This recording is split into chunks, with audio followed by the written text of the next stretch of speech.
રાજકોટ તાલુકા police મથક વિસ્તારના હત્યાની ઘટનાના તમામ આરોપીની કરાઈ ધરપકડ. રાજકોટ તાલુકા પોલીસ મથક વિસ્તારના હત્યાની ઘટનાના તમામ આરોપીની કરાઈ ધરપકડ.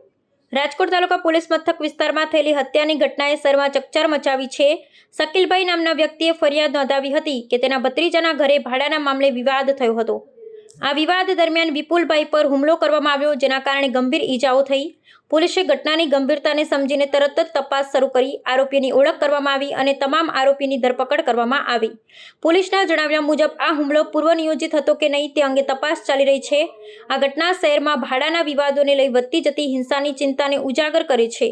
આવા વિવાદો ઘણીવાર ગંભીર અંજામ સુધી પહોંચે છે, જે સમાજ માટે ચિંતાજનક છે. પોલીસ દ્વારા ભવિષ્યમાં આવા બનાવો અટકાવવા માટે કડક પગલાં ભરવાની જરૂરિયાત છે. હાલમાં પોલીસ આરોપીની પૂછપરછ કરી રહી છે અને વધુ વિગતો બહાર આવવાની શક્યતા છે. શહેરવાસીઓ શાંતિ જાળવવા અને કોઈ પણ વિવાદને હિંસાની દિશામાં ન લઈ જવા માટે સજાગ રહેવાની જરૂર છે.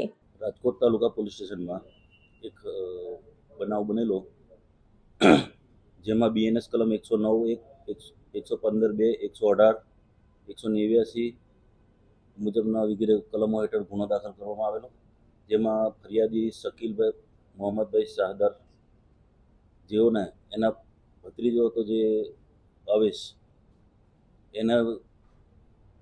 એના ઘરે આ કામના આરોપી જે છે એ ભાડું લેવાની બાબતમાં તકરાર થયેલી. એ બાબતની તકરારમાં એ લોકોને બોલાચાલી ઝઘડો થતાં ઉગ્ર સ્વરૂપ લીધેલું.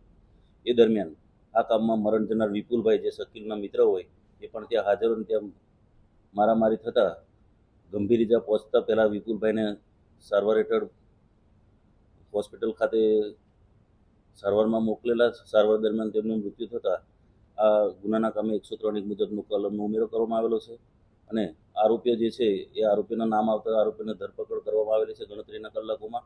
તેમાં આરોપીમાં ભગીરથસિંહ વનરથસિંહ વાઘેલા, અર્જુનસિંહ ઘનશ્યામસિંહ સરવૈયા, સુરેશભાઈ તેજાભાઈ સીસા તેમજ કરણસિંહ સેતુભાઈ સરવૈયા તથા એક કાયદાના સંઘર્ષમાં આવેલ કિશોરોને તેની પણ અટકાયત કરવામાં આવેલી છે.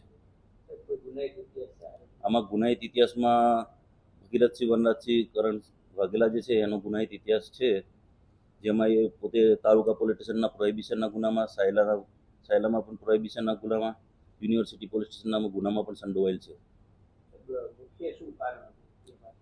મુખ્ય કારણે જે અવેશ કરીને જે આ ફરિયાદીનો ભત્રીજો છે એના ઘરે આરોપી છે, એ આરોપીને ભાડું લેવા માટે ગયેલ, એ ભાડું બાબતે તકરાર થઈ.